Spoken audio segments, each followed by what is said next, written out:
Hello, my name's Adrian Goldberg and welcome to the Byline Times podcast. The Byline Times, it's what the papers don't say, what radio doesn't report and what telly doesn't tell you. This time, the latest on Russia's invasion of Ukraine with Inna Sovsun, an opposition MP in the Ukrainian parliament. Inna was previously a Deputy Minister for Education and Science and is now Deputy Leader of the middle-of-the-road Holos or Voice Party.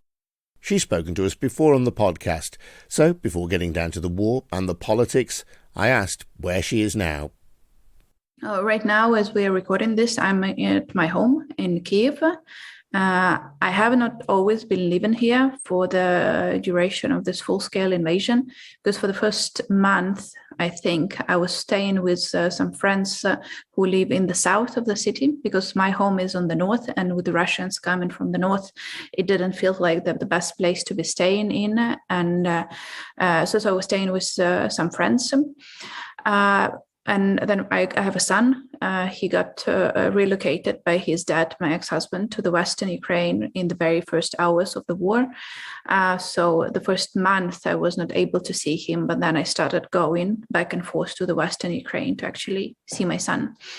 And I have a boyfriend who is in the army, and I think I saw him 3 times since the beginning of this full-scale invasion. Yes.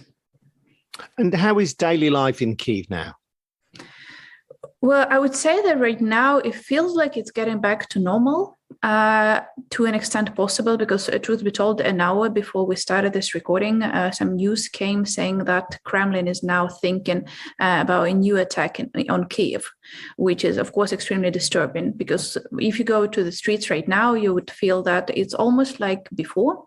I mean, there are still not as many people in the city as before, but like coffee shops are opening up, beauty salons are opening up, and all of that, things which we have not seen for the first 2 months, definitely. So it does feel like getting back to normal, but still we are getting air raid alerts from time to time. No major hits in the past couple of weeks in Kiev, but we always feel that this is a risk. And of course there are some problems with some types of goods to buy in the supermarkets. Like the panic of the last week was salt, which sounds minor, but can you imagine living without salt? That would be, not a very pleasant experience. And our major, basically monopolistic producer of salt was in the eastern Ukraine, and the Russians have bombed the production, and suddenly there was no salt left in the supermarkets. That caused a huge panic. The last couple of days, everybody were talking about, like, where shall we get salt? And again, salt is not a unique produce. You can buy it from other markets, but with the price for salt growing like 5 times, it's of course, very sensitive. So I would say that we can still feel the war, not as a military action, not directly here in Kiev. But then, of course, we always remember about what is happening on the east and the south of Ukraine, and that is just terrifying. Well, let's talk a little bit about that now, because it's been reported in the UK that Russia has taken control of the city of Liman in the eastern Donetsk region. Yes, the news from that region right now are a bit, let's say, inconclusive. So it's a bit difficult to assess exactly what is happening, because we're hearing contradictory news from different sources. And I think, truth be told, that the situation is just changing like by hour. So it's difficult to establish, this has happened today, because in an hour from this statement, things can change. So we are hearing different news from that specific piece of land. But what we know for sure is that the situation is very complicated there for the Ukrainian armed forces. The Russians are indeed trying to encircle them in Severodonetsk, and they're progressing rather rapidly, something that they have not been able to do before. But right now over there, they're actually making progress inside the country. And also they're getting successful in terms of getting around the city of Severodonetsk, where, and it's important to remember again, the major forces of the Ukrainian army have been stationed from the very beginning, the best troops that we had. So on the one hand, it gives us hope they would be able to fight back. But on the other hand, you can fight back if you have the right weapons. And that is the major question right now, whether we would be able to supply them with weapons they need to fight against Russian artillery. Yes, and I appreciate these things can vary from hour to hour and day to day. And I'm sure you appreciate that the Ukrainian defense, the defense of Ukraine by its own people, has the support, I would say, of the vast majority of people in the United Kingdom. But Boris Johnson did sound a very cautionary note. He said that Russian forces are continuing to chew through ground. And he has said that President Putin's forces are making slow but real progress. Do you think that's a fair summary of where we're at? Yes, unfortunately. Again, a larger picture, we have to remember that we kicked them out from north of Ukraine, around Kiev and Chernihiv. We kicked them out from around Kharkiv. So it's not like we haven't had our successes. But truth be told, and we have to recognize the fact, is over there in Donetsk and Luhansk regions, they are making progress. And that is the fact. And the major question right now is how far they will go. And that is something that we are all trying to follow as closely as possible, but it's very difficult to follow exactly because the news is so difficult to assess. Let's put it this way. Yeah. And of course, Ukraine has had significant amounts of military aid from NATO countries, from the West, both financial and in terms of military hardware. Is that making a difference on the ground to the Ukrainian army? To an extent, it is, but there are several issues we need to keep in mind. First of all is the type of weapons that is being provided, because it's not only about the sum of money that is allocated to buy weapons for Ukraine, it's the types of weapons that are being provided. And, you can spend $1 billion on given rifles, but rifles won't do much if you're fighting against artillery. So what we need is specific types of weapons, which need to be artillery, anti-ship weapons, aircraft, air defense systems. Those are the four major things that we need to win in this war. And that had been difficult to get, truth be told. Some countries did provide us with that, but aircrafts are still an issue. And major heavy weaponry, artillery, is an issue.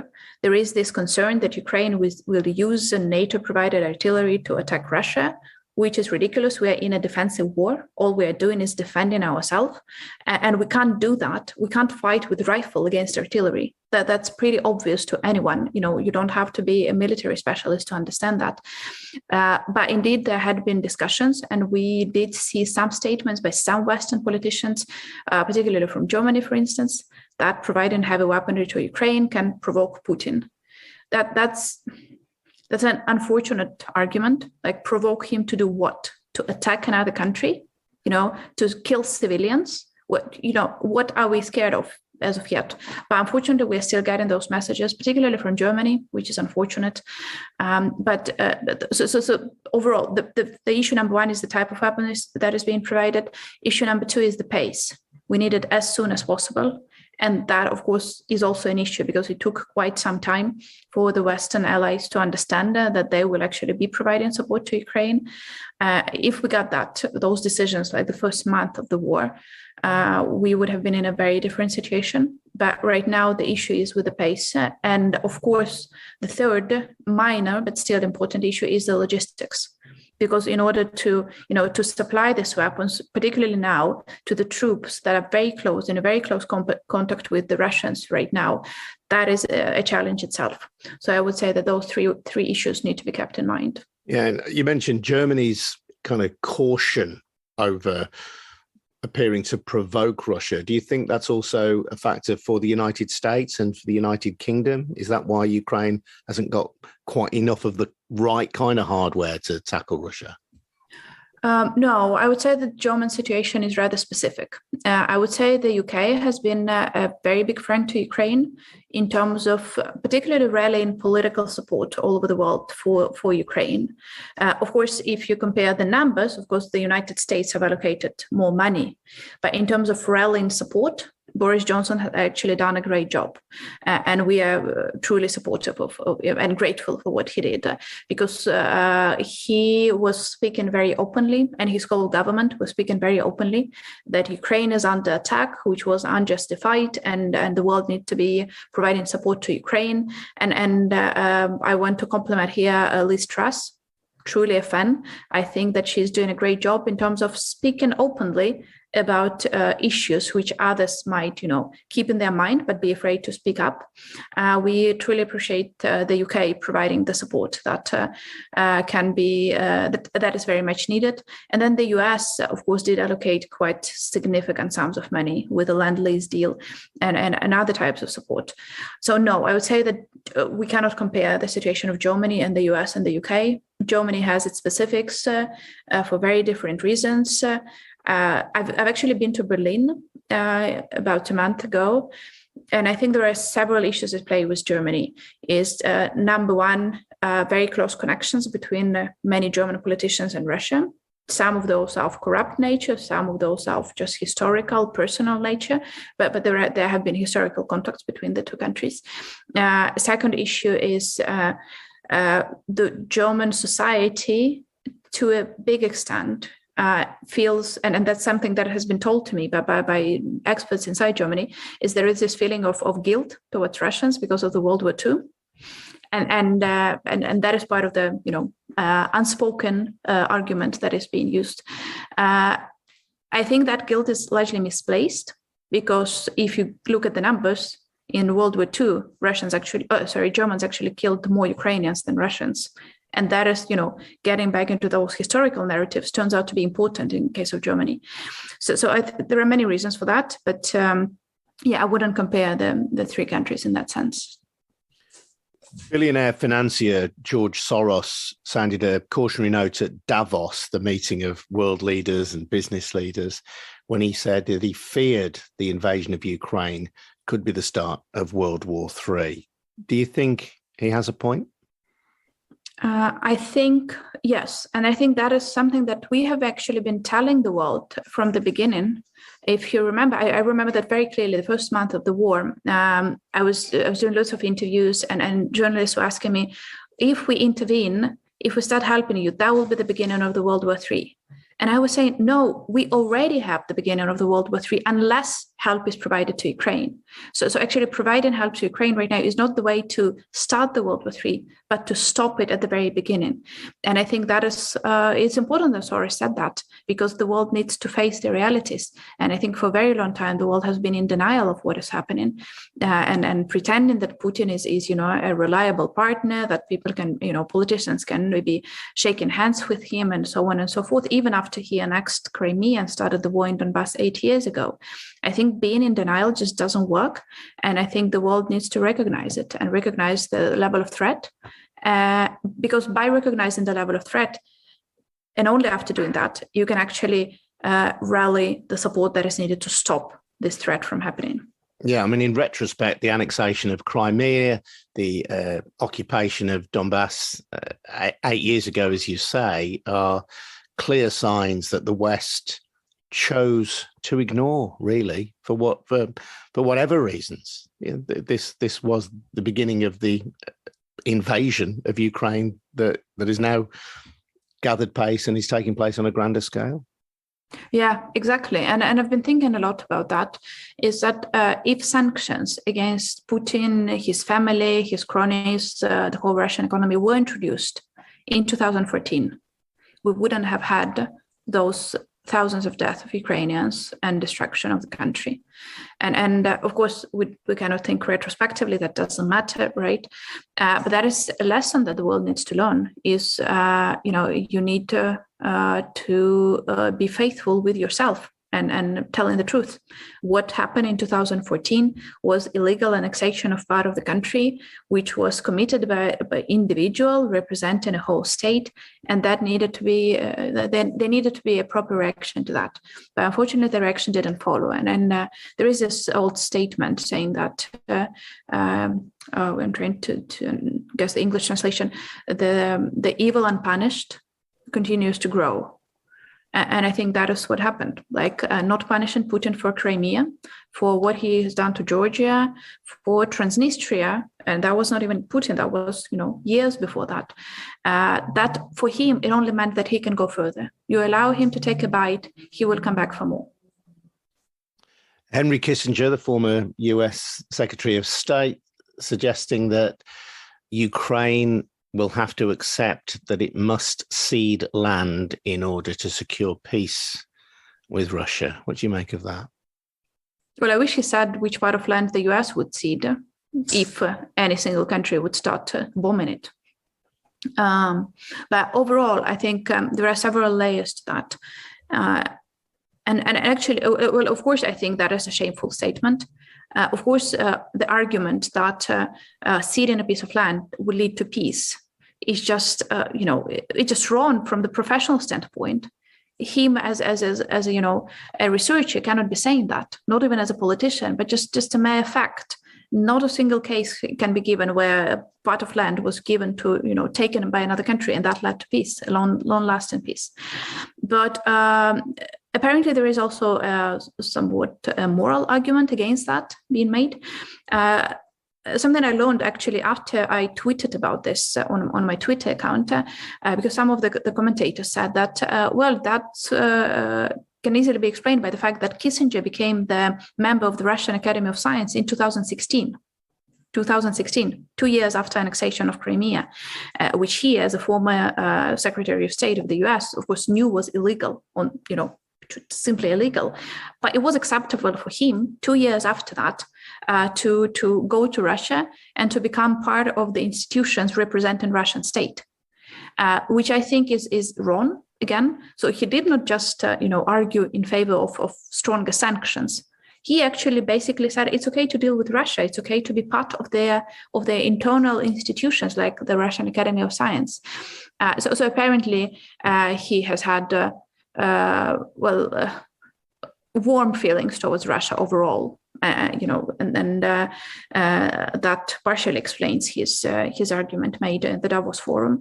But then again, he's wrong because look at the facts. Russia annexed Crimea in 2014. Basically, the world just said like, okay, too bad, a shame, but let's keep on living like this. And then 8 years after that, Russia uses Crimea as the major platform for launching a full-scale attack into Ukraine. And they will always do that. Again, you allow them to take a bite, they come back for more. The world accepted basically an exception of Crimea, and they did come back for more. So if we allow for them to cede any part of our territory, they will use our territory to prepare for yet another war in 5, 6, 8, 10 years from now. What do you think Putin's endgame is? I don't think even he can answer this question right now. But I think I don't know what his plan is, but I think it's pretty obvious what the end will be for him.